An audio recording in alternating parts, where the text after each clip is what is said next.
Hello and welcome back. I'm Ron Mullet. In this video, I'm going to make this display case that young kids who play baseball or softball and they receive rings for their accomplishments have a place to display them. These are all dowels, and I've got dowels on the front to hang their lanyards on that they also get.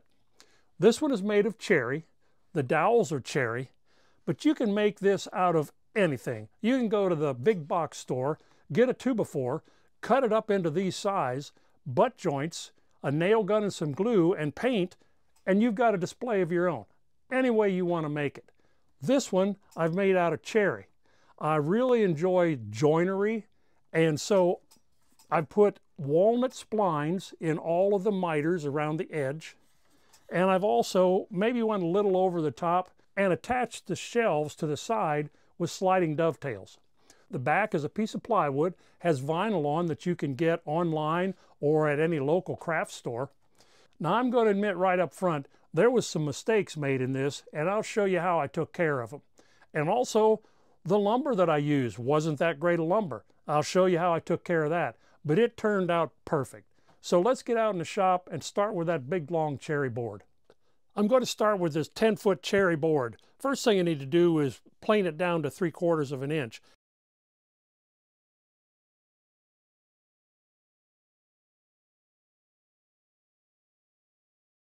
Now it's time to straight edge them.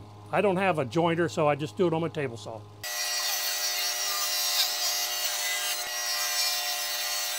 I have a feeling there's a good bit of tension in this board. I could just tell it when I was going through the saw that it wanted to bind up, and as it got down there, it wanted to spread apart quite a bit, and then the next part it tightened up. So we'll see what happens. Okay, next I need to rip these down to 2 inches wide.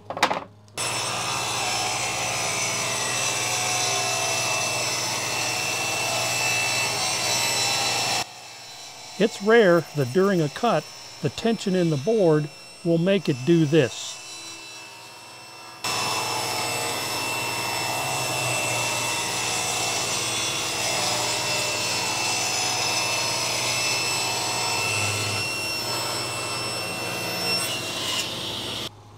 Yeah, I think I'm going to have a problem here because you can see it's got some twist in it. But the thing of it is, I'm going to be cutting these up into the longest piece, which will be 19 inches long. So that will help. So we may be throwing this board away later on. One thing I want to point out is this is one of the bad, it's got a lot of bow in it like this. If you're going to cross cut a board that is bowed like that, make sure the bow is down. That way when it cuts through, you'll be good. If it's up like this and you cut through, these 2 pieces of wood will drop down and it could get some kickback possibly. Okay, so this is a poor drawing of what we're making here. The top piece is 18.5 inches long. These 2 pieces here are 9.5 inches long, and these 2 pieces are 13 inches long. I need to set my table saw blade to 45. Make sure that you line this up directly above the shaft of the table saw.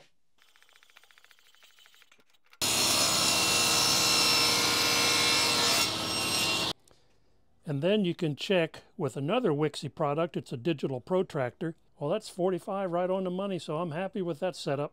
Okay, I've got my saw set at 45 degrees, and these are the pieces that I'm going to cut at least one end of 45. And those pieces are the top here gets a 45 on both ends, the sides get a 45 on one end, and these bottom pieces get a 45 on one end only. So I'm going to cut those first.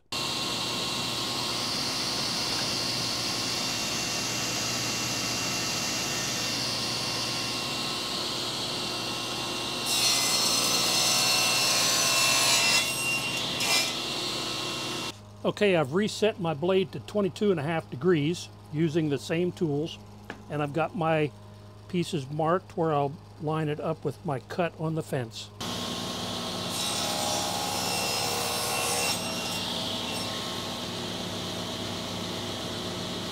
So like every woodworker, I've got a problem. What happened was when I cut these pieces along here, I cut them at exactly 13 inches. I cut everything an inch over length, so this should have been cut at 14 inches. So then after I cut the 45s, I get my tape to measure out 13 inches. Well, it's way short. So I had to make it 12 and 5/8. So that's what I had to cut these. Now then, what happens is if you put these together, these 22.5s don't line up. Urgh. So my solution is I'm going to cut this 45 on this top piece approximately about that distance right there. I'm going to sneak up on it, and that should move this in so that it lines up. So I cut this 45 on here. So I line this one up over here. Now we got a perfect alignment. So yeah, sometimes making mistakes can be really helpful in your woodworking journey. You learn from your mistakes and you become a better woodworker. Okay, next step is to mount 2 shelves. Now you can cut these to length, slide them down in there, put some glue on there, some brad nails in, that's perfectly fine. But I really enjoy joinery when I build things. So what I'm going to do is I'm going to make sliding dovetails for these drawers to fit down in. Not only will it be fun to make them, it'll make this thing rock solid too. Okay, I've got my dovetail bit set in my router table. I've got it set at 1/4 of an inch high. And one thing I've also done on my router table is I've found the center of the bit and then took a knife and scribed a line there and then took some chalk and filled that line in. Now I know exactly where the center of that bit is when I run this wood through it. I've got my 2 pieces of wood marked where I want to do the dovetail. And the shelves, there should be 3.5, now this is all 3/4 inch thick lumber. There should be 3.5 inches between the shelves. Okay, I've got the miter gauge off my bandsaw and I've got my boards marked.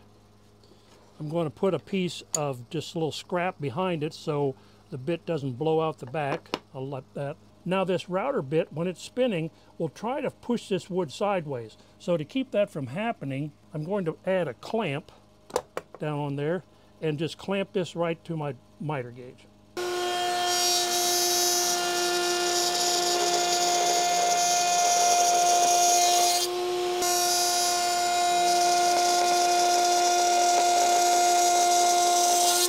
Now I've got some nice dovetails cut in there. A little bit of cleaning up with some sandpaper.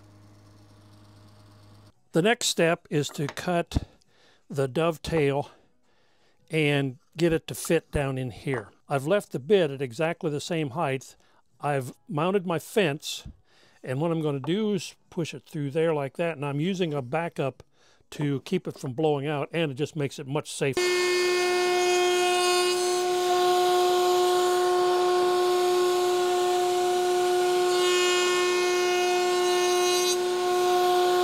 Okay, we'll see how close we are here. Yeah, we've got quite a ways to go. So I'll just keep moving the fence a little bit, until I can get this to fit down in there. Okay, let's see what we've got now.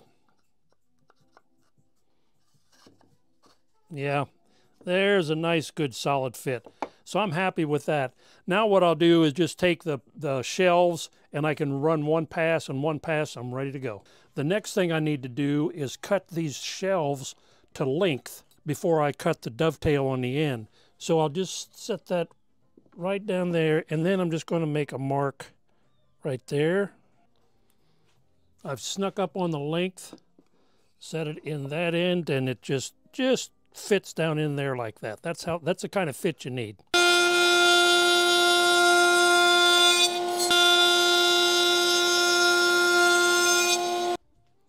Now let's see if all that fine tuning on that test piece works on the real piece. Now this is the first time I put it in here right off the router.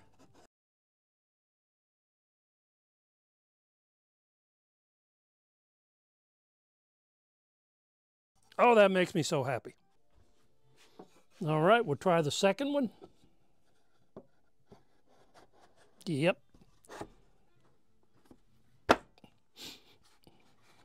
Now the next thing I need to do is cut out the plywood for the back. I've laid this on a piece of 1/4 inch plywood and marked along the outside edge. Now I'm going to have a 3/8 inch inset rabbet in the back of this, so I need to go around and mark 3/8 of an inch in, and that will be the line that I cut this on. Now I'm going to cut this on my bandsaw. It's just as easy to run it through here freehand as it is to try to set the table saw fence up and all that stuff. What I've done, I've put blue tape on the back so that it'll stop the tear out from this bandsaw blade. Now I know this is going at it a little bit backwards. Normally I would cut the rabbets first and then cut the plywood to fit in the rabbet. But what I've done is I've laid this on here, taken a 3/8 inch on my square and just squared it up around there and then traced it. Now when I cut my rabbet, I can adjust it whichever way I need it to meet those lines. I've got a 1/4 inch dado stack in there, and I'm going to make 2 passes to get this cut.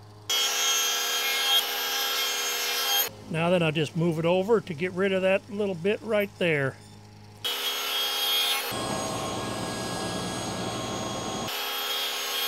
The next step is to put the dowels in the shelves, and I want to have 8 dowels.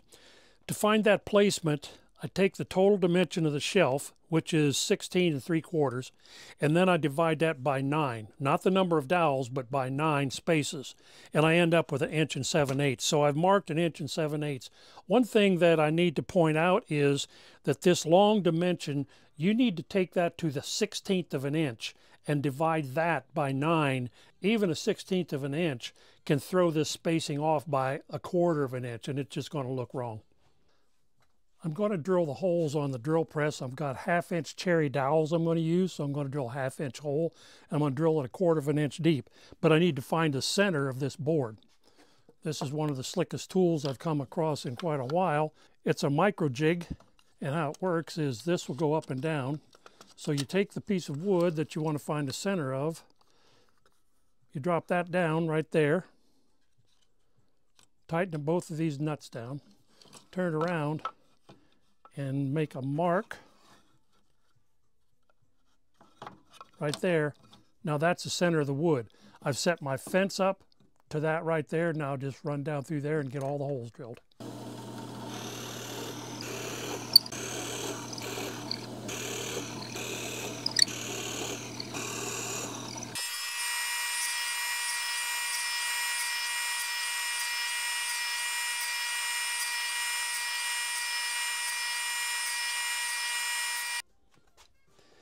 I've rounded over the top edge of the dowels on the sander, and now it's time to just glue these puppies in.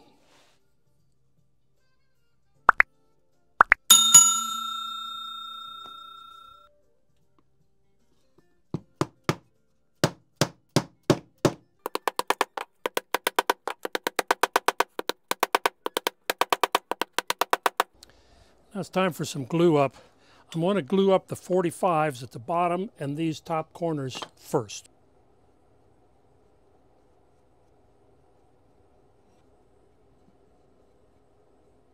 These are really good clamps for gluing up 45s. They leave a little indentation there, but that's easily filled up with a little bit of putty on down the road. Now then these will go. I'm just using tape to pull these down tight.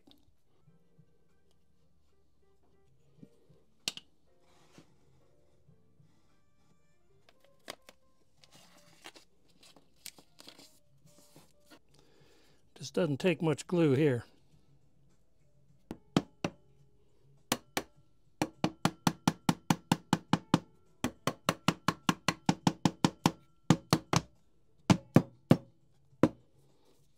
Now I told you that these clamps will make little holes, little indentations in the wood.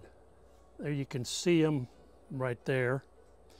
What I've done is I've taken sanded some wood off a piece of cherry board, mixed some glue with it, and then I put it on these holes. I've made a whole bunch of holes right here. And now I'm going to sand this down and let's see what it looks like afterwards. Try to get the light right. I can still see them sort of, but once there goes a clear finish goes on there, those will never be seen because the holes are gone. I'm going to put splines in each of these corners. Now I've already got this spline jig that I made years ago. Now this will work perfectly for the 90-degree splines, but this one here, not so much. So It's time to make a jig, I guess. First, I've cut 2 1/2-inch pieces of plywood, 24 inches by 5 inches. First of all, I measured from this point to this point, and it's 10 inches. And I've done the same down here. This is 10 inches. So I need to put this approximately in the center. I'm going to line this point up right here and make sure that this is lined up also.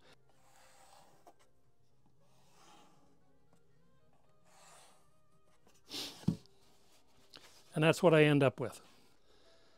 Next, I'll put the other piece right there, and I'll mark that point and that point.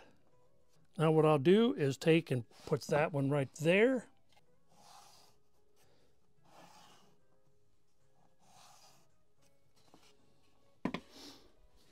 Now what I end up with is 2 matching parts. Okay, since I want this jig to be 3 inches wide, I've got a piece of 3-inch wide plywood. I've cut them to 22.5 degrees, and I'll set them on this line that I made. And then I'm going to make a mark down here where these two come together, right there. And I'm going to trim this off along here. Now when I add the center pieces, the point of these two will come right with the bottom of the sled. Next, I'm going to mount the inside of the sled. I'm going to use some CA glue. A bit of accelerator on there. I'm going to line this up. And then I'm going to do the same thing on the other side. All right, there's half of it. To mount the other side, it's just pretty much the same thing.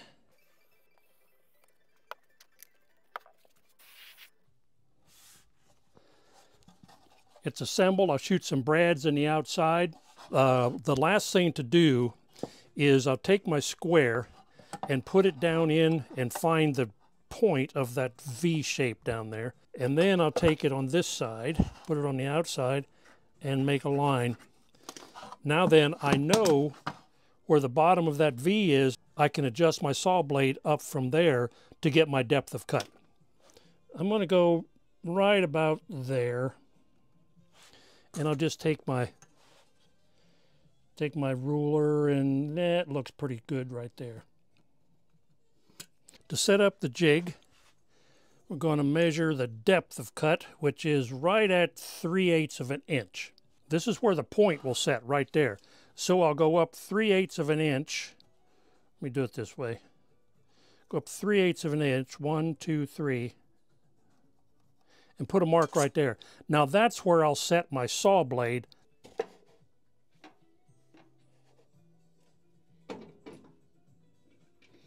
Okay, I'll lock it down right there.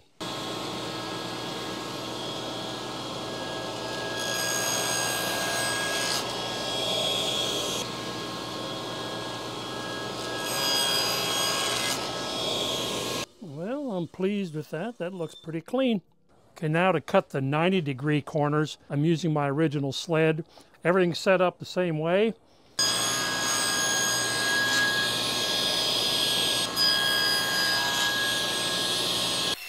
I'm using this small piece of walnut off a solid walnut dining table that I found that someone had thrown out beside a dumpster. Who would do that? Okay, let's check this right out of the planer. See how it fits. Yeah. That's a good fit right there. I'm able to plane these down to 1/8 of an inch thick by using this board that I put under. It's got melamine on, it's really slippery. And since they're short, when I run them through the planer, I don't run them straight on like this so that the planer head could catch a broad end. I always run them through at an angle so the planer head would only be touching this corner as it goes through. And then I also, before this gets through, I start this one so it's got that going through. So I've never had a problem planing this down to 1/8 of an inch.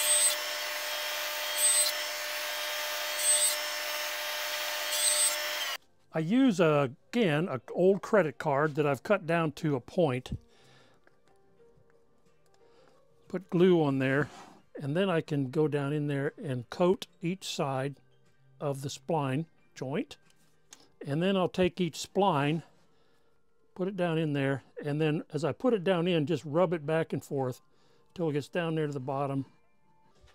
All right, all the splines, the glue is dried. Now it's time to cut these off. I'm going to use a dovetail saw. I like this because the teeth don't stick out on the side a lot. That way I don't run the chance of scratching this surface here, and it makes a nice fine cut.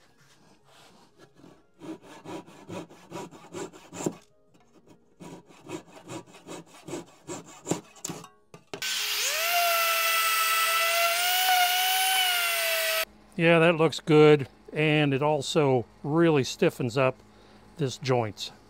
Everything is sanded. The next thing to do is I'm going to round over all of these edges. What I'm using is my router with an 1/8 inch roundover bit.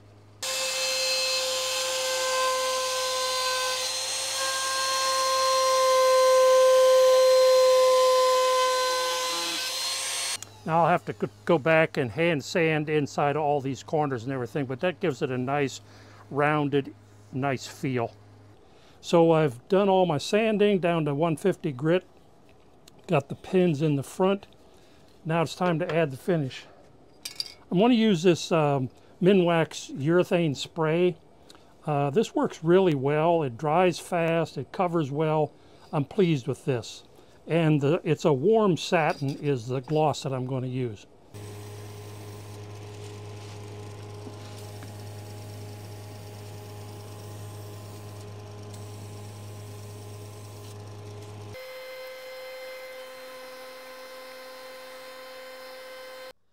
If you enjoyed this project, please like and subscribe. I'll see you on my next one.